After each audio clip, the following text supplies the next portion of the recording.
പിതാവിനും പുത്രനും ഇടയിൽ വിരിഞ്ഞ ഇരുട്ടിൻ്റെ പൂവ്, തപോഗോളങ്ങളുടെ രാജാവ് എമ്പുരാൻ. എമ്പുരാൻ അങ്ങനെ തിയേറ്ററിലേക്ക് വന്നിരിക്കുകയാണ്. ഒരുപാട് പ്രതീക്ഷകളോടുകൂടി, ഒരുപാട് കാത്തിരുന്ന മലയാളത്തിലെ ഏറ്റവും മോസ്റ്റ് അവൈറ്റഡ് സിനിമ, മലയാളത്തിലെ മാത്രമല്ല ഇന്ത്യൻ സിനിമയിലല്ല, ഈ സിനിമ ലൂസിഫർ എന്ന് പറയുന്ന സിനിമ ആരൊക്കെ കണ്ടിട്ടുണ്ടോ അവരെല്ലാവരും ഒരേപോലെ വെയിറ്റ് ചെയ്തിരുന്ന ഒരു സിനിമയായിരുന്നു എമ്പുരാൻ എന്ന് പറഞ്ഞ സിനിമ. മലയാളത്തിൻ്റെ പ്രസ്റ്റീജിയസ് സിനിമ, മലയാളം ഇൻഡസ്ട്രിയുടെ പ്രസ്റ്റീജിയസ് സിനിമ എന്ന് തന്നെ പറയാൻ സാധിക്കും. അങ്ങനെ ആ സിനിമ പൃഥ്വിരാജ് സുകുമാരൻ സംവിധാനം ചെയ്ത് നമ്മുടെ സ്വന്തം ലാലേട്ടൻ കേന്ദ്ര കഥാപാത്രമായി വന്ന് മഞ്ജു വാര്യർ, ടൊവിനോ തോമസ് തുടങ്ങി ഒട്ടനവധി താരങ്ങൾ അണിനിരന്ന ഏറ്റവും പുതിയ മലയാളം സിനിമയാണ് എമ്പുരാൻ. അങ്ങനെ തിയേറ്ററിലൂടെ കണ്ടു.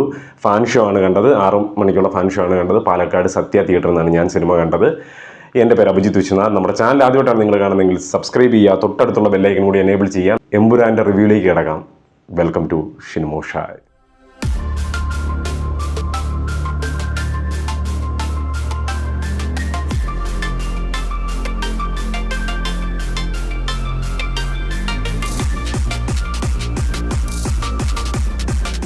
മുരളി ഗോപിയുടെ തൂലികയിൽ പിറന്ന് പൃഥ്വിരാജ് സുകുമാരൻ എന്ന ഡയറക്ടറുടെ ക്രാഫ്റ്റ് കാണിച്ചു തന്നൊരു സിനിമയായിരുന്നു ലൂസിഫർ. അന്ന് ആ ലൂസിഫർ ഇറങ്ങിയതിൻ്റെ തൊട്ട് പുറകെ മുതൽ നമ്മൾ ആഗ്രഹിച്ചിരുന്നൊരു കാര്യമാണ് എപ്പം L2 എമ്പുരാൻ കാണാൻ സാധിക്കും. അങ്ങനെ ആ പ്രതീക്ഷ വാനോളം ഉയർത്തി മലയാള സിനിമയുടെ ഒരു പ്രസ്റ്റീജിയസ് സിനിമയായിട്ട് തന്നെ അതിന്ന് മാർച്ച് 27 തിയേറ്ററിലൂടെ റിലീസായിരിക്കുകയാണ്. സിനിമ രാവിലത്തെ ഷോ തന്നെ ഞാൻ കണ്ടു. പൃഥ്വിരാജ് സുകുമാരനാണ് ഈ ചിത്രം ഡയറക്റ്റ് ചെയ്തിരിക്കുന്നത്. മുരളി ഗോപിയാണ് ഇതിൻ്റെ എഴുത്ത് കൈകാര്യം ചെയ്തിരിക്കുന്നത്, റൈറ്റിംഗ് കൈകാര്യം ചെയ്തിരിക്കുന്നത്. ദീപക് ദേവാണ് ഇതിൻ്റെ മ്യൂസിക് കൈകാര്യം ചെയ്തിരിക്കുന്നത്. സുജിത് വാസുദേവാണ് ഇതിൻ്റെ ക്യാമറ കൈകാര്യം ചെയ്തിരിക്കുന്നത്. സിനിമ പ്രൊഡ്യൂസ് ചെയ്തിരിക്കുന്നത് ഗോകുലം ഗോപാലൻ, ആശീർവാദ് സിനിമാസ്, അതുപോലെ തന്നെ ലൈക്ക പ്രൊഡക്ഷൻ. ഇപ്പം ഔട്ടാണെന്നാണ് പറയുന്നത്, പക്ഷേ പേരൊക്കെ സിനിമയിൽ കാണിച്ചിരുന്നു. അതെന്താണെന്ന് എനിക്കറിയില്ല. അപ്പം ഇത്രയും പേരൊക്കെയാണ് പ്രൊഡ്യൂസ് ചെയ്തിരിക്കുന്നത്. ഇതിൻ്റെ ബഡ്ജറ്റ് എത്രയാണെന്ന് ഇവർ പറഞ്ഞിട്ടില്ല. ഞാനൊരു ബഡ്ജറ്റ് ഇതിൻ്റെ ഫസ്റ്റ് ഹാഫിലേ ഇട്ടു. സെക്കൻഡ് ഹാഫ് കൂടി കണ്ടു കഴിഞ്ഞപ്പം ആ ബഡ്ജറ്റിനേക്കാൾ മുകളിലൊരു സാധനമാണ് എൻ്റെ മനസ്സിൽ വന്നത്. പക്ഷേ അത് പോസിബിൾ ആണോ എന്ന് ചോദിച്ചു കഴിഞ്ഞാൽ മലയാള സിനിമയിൽ അത് പോസിബിൾ ആണോ എന്ന് അറിയില്ല. അതൊക്കെ അവിടെ ഇരിക്കട്ടെ. സിനിമ എങ്ങനെയുണ്ട് എന്നോട് ചോദിച്ചു കഴിഞ്ഞാൽ എൻ്റെ റിവ്യൂ കാണുന്ന മിക്കവർക്കും അറിയായിരിക്കും. എൻ്റെ മുഖം കാണുമ്പോൾ തന്നെ ആ പടം എങ്ങനെയുണ്ട്, മോശമാണോ നല്ലതാണോ ചീത്തയാണോ എന്നൊക്കെ എൻ്റെ മുഖത്ത് നിന്ന് റീഡ് ചെയ്യാൻ സാധിക്കും. ഒരു നല്ല സിനിമ കണ്ടു കഴിഞ്ഞാൽ എൻ്റെ കണ്ണ് നിറയും, എനിക്ക് ഒരുപാട് സന്തോഷമാവും. ആ ഒരു സന്തോഷ മൊമെൻറ്റിൽ തന്നെയാണ് ഇരിക്കുന്നത്. മലയാള cinema never seen before, never experience before അങ്ങനൊരു ക്രാഫ്റ്റ് എന്താ എടുത്തു വെച്ചിരിക്കുന്നത് എൻ്റെ രാജുവേട്ടാ. കിടുക്കി എന്ന് പറഞ്ഞാൽ കിടുക്കി. ഗൂസ് ബംസിൻ്റെ ഒരു അയ്യരുകൾ ഈ സിനിമയിലുണ്ട്. ഇതൊരു മലയാള സിനിമയാണോ എന്ന് ചോദിച്ചാൽ അതെ. ഇതൊരു ഹോളിവുഡ് സിനിമ, ബോളിവുഡ് സിനിമയാണോ എന്ന് ചോദിച്ചു കഴിഞ്ഞാൽ അതെ. ഇതൊരു ഹോളിവുഡ് സിനിമയാണോ എന്ന് ചോദിച്ചാൽ അതെ. എന്താണ് എടുത്തു വെച്ചിരിക്കുന്നത് എനിക്ക് മനസ്സിലാകുന്നില്ല. കിടുക്കിയിട്ടുണ്ട്. കിടുക്കി എന്ന് പറഞ്ഞാൽ ഓരോ frame by frame, scene by scene, ഓരോ ഡയലോഗ് ബൈ ഡയലോഗ് പൊളിച്ചടിക്കിയിട്ടുണ്ട്. എത്ര മീറ്റർ ഒരു ഡയലോഗ് പറഞ്ഞ് ഇത്ര മീറ്റർ ഗ്യാപ്പ് ഇടണം. എന്താ ക്രാഫ്റ്റ് വർക്ക്, ഒന്നും പറയാനില്ല. ലൂസിഫർ അല്ല ഈ സിനിമ, അത് ഞാൻ ആദ്യം പറയുന്നു. ലൂസിഫർ അല്ല എമ്പുരാൻ. ലൂസിഫറിൻ്റെ ഒരു 10 ഇരട്ടിയാണെന്ന് വേണമെങ്കിൽ പറയാൻ പറ്റും.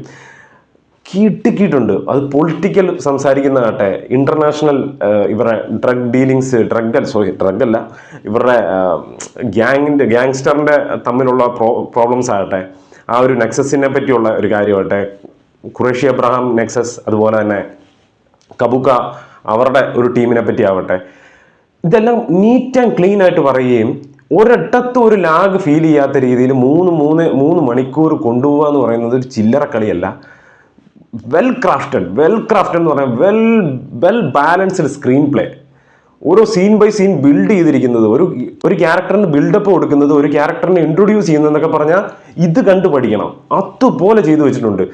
എനിക്ക് ലാലേട്ടൻ എപ്പോഴൊക്കെ സ്ക്രീനിൽ കാണിക്കണോ അതെല്ലാം ഇൻട്രൊഡക്ഷൻ പോലെയാണ് എടുത്തു വെച്ചിരിക്കുന്നത്. കിട്ടിക്കിയിട്ടുണ്ട്. ഒരു കോമൺ ഫാൻ എന്നുള്ള നിലയിൽ, ഒരു സാധാരണ ഒരു ഫാൻ എന്നുള്ള നിലയിൽ 100% രോമാഞ്ചം വന്നിരിക്കും, മനസ്സ് നിറയും. സെക്കൻഡ് ഹാഫ് തുടങ്ങി ഒരു സീനുണ്ട്, അറിയാതെ കണ്ണ് നിറഞ്ഞു പോയി. എൻ്റെ ലാലേട്ടനെ ഞാൻ കണ്ടല്ലോ എന്ന് ഓർത്തിട്ട് അതുപോലെ ചെയ്തു വെച്ചിട്ടുണ്ടോ. അതുപോലെ കിടുക്കി എന്ന് പറഞ്ഞാൽ വേറെ ലെവൽ. ഞാൻ കൂടുതൽ ഇതിൻ്റെ അകത്തോട്ട് കിടക്കുന്നില്ല. ഇനി ആരാണ് ഷർട്ടിൻ്റെ പുറകെ നിൽക്കുന്ന ആ വില്ലൻ എന്നൊക്കെ ഉള്ള കാര്യങ്ങളാണ് എനിക്കിനി സംസാരിക്കാനുള്ളത്. പക്ഷെ തല പോയെന്ന് പറഞ്ഞാൽ ഞാനത് പറയുകയല്ല ആരാന്ന്. അത് നിങ്ങൾ തിയേറ്ററിൽ പോയി കണ്ട് തന്നെ എക്സ്പീരിയൻസ് ചെയ്യുക. കാരണം അത് പറഞ്ഞു കഴിഞ്ഞാൽ എൻ്റെ ഫ്ലോ പോകുമല്ലോ. അതുപോലെ തന്നെ ഇതിൻ്റെ അകത്ത് ആരാണ് വില്ലൻ എന്ന് ചോദിച്ചു കഴിഞ്ഞാൽ ഇനി ആ ഷർട്ടിൻ്റെ പുറകിലുള്ളവനാണോ വില്ലൻ അതോ വേറെ വില്ലന്മാരുണ്ടോ എന്ന് ചോദിച്ചു കഴിഞ്ഞാൽ അതും ഞാൻ പറയാൻ പോകുന്നില്ല. അത് നിങ്ങൾ തിയേറ്ററിൽ തന്നെ പോയി കാണുക. കാരണം അത് എക്സ്പീരിയൻസ് ചെയ്യേണ്ട തിയേറ്ററിലാണ്. അതിൻ്റെ സിനിമ എപ്പോഴും തിയേറ്ററിൽ കാണുക. ഈ വാട്സപ്പിൽ സ്റ്റാറ്റസ് ആയിട്ടും ഇതിൻ്റെ ഇൻട്രൊഡക്ഷന് അതുപോലെ തന്നെ ഗൂസ് ബംസ് തരുന്ന മൊമെൻറ്റ്സ് എല്ലാം കുറേ ആൾക്കാർ എൻ്റെ ഏറ്റവും വില വരുന്നു, കുറേ പൊട്ടന്മാർ വീഡിയോ എടുക്കുന്നുണ്ടായിരുന്നു. എന്നിട്ട് വലിയ കാര്യത്തിൽ അവർ ഇൻ്റർവെല്ലിൽ ഇരുന്നിട്ട് മറ്റേ സ്റ്റോറി ഇടുകയും സ്റ്റാറ്റസ് ഇടുകയും ചെയ്യുന്നുണ്ടായിരുന്നു. അതിലെന്ത് സംതൃപ്തിയാണ് അവർക്ക് കിട്ടുന്നതെന്ന് എനിക്ക് മനസ്സിലാകുന്നില്ല. അല്ലെങ്കിൽ അത് കാണുന്ന അവരുടെ കൂട്ടുകാർ അത് കണ്ടു കഴിയുമ്പോൾ അത് സ്പോയിലറായി പോകുന്നു. അത് തിയേറ്ററിൽ പോയി കാണുന്ന സമയത്ത് അവർക്കതൊരു നിരാശ ഉണ്ടാക്കുമെന്നു ഉള്ള കാര്യം ഈ പൊട്ടന്മാർക്ക് മനസ്സിലാകുന്നില്ല. എന്തുകൊണ്ട് മനസ്സിലാകുന്നില്ല എന്ന് എനിക്ക് മനസ്സിലാകുന്നില്ല. മൈ ഗോഡ്, ഒന്നും പറയേണ്ട കാര്യമില്ല. അത് വേറെ ലീഗ്, അതിനൊക്കെ ആക്ഷൻസ് എടുക്കുക. അതിൻ്റെ സ്റ്റോറി ലൈനിലേക്കോ അതിൻ്റെ ഒരു ഭാഗത്തിലേക്കോ ഒന്നും ഞാൻ കടക്കാൻ ആഗ്രഹിക്കുന്നില്ല. അതെല്ലാം നിങ്ങൾ തിയേറ്ററിൽ തന്നെ പോയി കാണാൻ ശ്രമിച്ചു നോക്കുക. ബട്ട് ഒരു കാര്യം ഞാൻ പറയാം, ഇത് ലൂസിഫറിൽ കണ്ട പോലെ ഒരു പൊളിറ്റിക്സ് മാത്രം പറയുന്ന ഒരു സിനിമ അല്ല. ലൂസിഫറിൽ പൊളിറ്റിക്സ് മാത്രമല്ലായിരുന്നു, വേറെ കുറേ കാര്യങ്ങളും പറയുന്നുണ്ടെങ്കിൽ കൂടി പൊളിറ്റിക്സ് മാത്രമായിട്ട് ലൂസിഫറിൽ കണ്ട ആ ഒരു ചേരുവയിൽ ഇതിനെ പ്രതീക്ഷിക്കരുത്. ഇതിൽ കുറച്ചും കൂടി അപ്ഡേറ്റഡ് ആയിട്ടുള്ള, കുറച്ചും കൂടി ഇൻ്റർനാഷണൽ ആയിട്ടുള്ള ഗ്യാങ് വാഴ്സും പരിപാടിയും കാര്യങ്ങളും അതിലുണ്ടാകുന്ന കോൺഫ്ലിക്റ്റുകളും ഇൻ്റർപോളും പരിപാടികളും ഇതൊക്കെ അടങ്ങിയിട്ടുള്ള ഒരു സിനിമയാണിത്. ഇതിലെനിക്ക് ഏറ്റവും കൂടുതൽ എന്നെ അട്രാക്ട് ചെയ്യിപ്പിച്ചൊരു കാര്യം എന്ന് ചോദിച്ചു കഴിഞ്ഞാൽ, പൊളിറ്റിക്സ് കാണിക്കുന്ന വശങ്ങളിൽ എല്ലാ പാർട്ടിക്കാർക്കിട്ടും വാരിക്കോരി പൃഥ്വിരാജ് കൊടുത്തിട്ടുണ്ട്. പൃഥ്വിരാജ് മുരളി ഗോപിയും കൂടി വാരിക്കോരി ആവശ്യത്തിന് കൊടുത്തിട്ടുണ്ട്. ആർക്കിട്ടൊക്കെ കൊടുത്തിട്ടുണ്ടോ അവർക്കൊക്കെ കയ്യടികളും ഉണ്ടായിരുന്നു. അത് വളരെയധികം എൻജോയ് ചെയ്യാൻ പറ്റി തിയേറ്ററിൽ. കാരണം ഒറിജിനൽ കാര്യങ്ങൾ, റിയൽ കാര്യങ്ങൾ അത് തന്നെയാണ് അവർ പറയാൻ ശ്രമിച്ചുകൊണ്ടിരുന്നത്. അത് ഭയങ്കരമായിട്ട് രസമുണ്ടായിരുന്നു. കാരണം അത് അത്തരത്തിലുള്ള എഴുത്ത് മുരളി ഗോപിക്കേ പറ്റത്തുള്ളൂ, അത്തരത്തിലുള്ള ധൈര്യവും മുരളി ഗോപിക്കേ പറ്റത്തുള്ളൂ. ലൂസിഫറിൽ ലാലേട്ടൻ എങ്ങനെ യൂസ് ചെയ്തോ അതുപോലെ ഈ പടത്തിൽ യൂസ് ചെയ്തിട്ടുണ്ട്. എനിക്ക് തോന്നുന്നു 1/2 മണിക്കൂറോ 3/4 മണിക്കൂറോ മറ്റേ ഉള്ളൂ ലാലേട്ടനെ കാണിക്കുന്ന സീനുകൾ. പക്ഷേ ലാലേട്ടൻ്റെ ഒരു സാന്നിധ്യം എന്ന് പറയുന്നത് അത് പകരം വെക്കാൻ പറ്റത്തില്ലാത്ത രീതിയിൽ തന്നെയാണ്. ലാലേട്ടൻ ഇല്ലാത്തൊരു സീനിൽ ലാലേട്ടൻ സ്ക്രീനിലുണ്ട് എന്നുള്ളൊരു ഫീല് നമുക്ക് ഉണ്ടാക്കിയെടുക്കുക എന്ന് പറയുന്നത് ചെറിയൊരു കാര്യമല്ല. ഇവിടെ ഒരു ക്യാരക്ടറിന് ഒരു ഇൻട്രൊഡക്ഷൻ വെക്കേണ്ട ആവശ്യം വരുന്നില്ല. കാരണം ലൂസിഫറിൽ തന്നെ ഓരോ ക്യാരക്ടറും എന്താണ് ഏതാണെന്ന് രജിസ്റ്റർ ആക്കി പറഞ്ഞു കഴിഞ്ഞാണ്. അതുകൊണ്ട് തന്നെ ഇവിടെയും വീണ്ടും റിപ്പീറ്റ് ചെയ്യേണ്ട ആവശ്യമില്ല. നേരെ ഡയറക്റ്റ് സിനിമയിലേക്ക് കയറിയാൽ മതി. ഒരുപാട് റീകോളിംഗ് സാധനങ്ങൾ ഈ സിനിമയിലുണ്ട്. കുഞ്ഞതായിട്ടാണ് അത് വെച്ചിരിക്കുന്നത്. അത് ലൂസിഫർ കണ്ടിട്ടുള്ളവർക്ക് നല്ല രീതിയിൽ അത് കത്തും. ഗംഭീരമായിട്ടൊരു ഫീലും നമുക്ക് ഉണ്ടാക്കിയെടുക്കാൻ സാധിക്കും. ഇതിനൊരു തേർഡ് പാർട്ടിലേക്ക് ലീഡ് ചെയ്യുന്ന രീതിയിലാണ് ഇതിനെ കൊണ്ട് നിർത്തിയിരിക്കുന്നത്. അത് ഓൾറെഡി പൃഥ്വിരാജ് നേരത്തെ അനൗൺസ് ചെയ്തിരുന്നു. അത് വൻ ഹൈപ്പ് തരുന്നുണ്ട്, ഒരു വല്ലാത്ത പ്രതീക്ഷ മനസ്സിലേക്ക് ഉണ്ടാക്കുന്നുണ്ട്. ഇത് തന്നെ ഇങ്ങനെ ഈ റേഞ്ചിൽ എടുത്തു വെച്ചിട്ടുണ്ടെങ്കിൽ അടുത്തത് ഏത് റേഞ്ചിലായിരിക്കും ചെയ്യാൻ പോകുന്നതെന്ന് എനിക്കറിയില്ല. ഇന്നലെ ഒരു ഇൻ്റർവ്യൂവിൽ ഞാൻ പൃഥ്വിരാജിൻ്റെ ഒരു ഇത് കണ്ടിരുന്നു. ഒരു OTT ആളുമായിട്ട് സംസാരിച്ചപ്പോൾ ഒരു സീൻ എടുക്കുന്നതിനെ പറ്റി സംസാരിച്ച് അവർ താല്പര്യമില്ലാതെ ഇറങ്ങിപ്പോയി എന്ന് പറയുന്നത് കേട്ടിരുന്നു. ആ സീനാണെന്ന് തോന്നുന്നു. അത് ബെസ്റ്റ് വർക്കാണ്.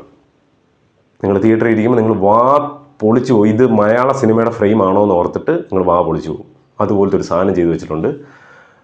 ഞാൻ പല സമയം ദിസ് ഈസ് മലയാള സിനിമ അങ്ങനെ തന്നെ പറഞ്ഞുകൊണ്ടായിരുന്നു ഞാൻ സിനിമ കണ്ടത്. ഓരോ ഫ്രെയിമുകളും എന്നെ ഞെട്ടിക്കുമായിരുന്നു, ഓരോ വിഷ്വൽസും എന്നെ ഞെട്ടിക്കുമായിരുന്നു, ഓരോ ബാക്ക്ഗ്രൗണ്ട് സ്കോറുകളും എന്നെ ഞെട്ടിക്കുമായിരുന്നു, ഓരോ ഫ്രെയിമുകളും എന്നെ ഞെട്ടിക്കുമായിരുന്നു. തിയേറ്ററിൽ തന്നെ പോയി കാണാൻ ശ്രമിച്ചു പോവുക. ഓൾറെഡി സിനിമ കണ്ടിട്ടുള്ളവരുണ്ടെങ്കിൽ നിങ്ങളുടെ അഭിപ്രായം കമൻറ്റ് ബോക്സിൽ രേഖപ്പെടുത്തുക. എനിക്ക് കൂടുതൽ പറഞ്ഞു കഴിഞ്ഞാൽ ഞാൻ കൂടുതൽ അങ്ങ് വലിഞ്ഞ് നീണ്ടുപോകും നമ്മുടെ വീഡിയോ. അതുകൊണ്ട് ഇത്രേ പറയുന്നുള്ളൂ. നമ്മുടെ ഒരേ ഒരു മുരളി ഗോപി, നമ്മുടെ ഒരേ ഒരു പൃഥ്വിരാജ്, നമ്മുടെ ഒരേ ഒരു രാജാവ് ലാലേട്ടൻ ദ എമ്പുരാൻ. പോയി കാണുക, എക്സ്പീരിയൻസ് ചെയ്യുക. അടുത്തൊരു വീഡിയോ ആയിട്ട് വരുന്നവരെ പീസ് ഔട്ട്.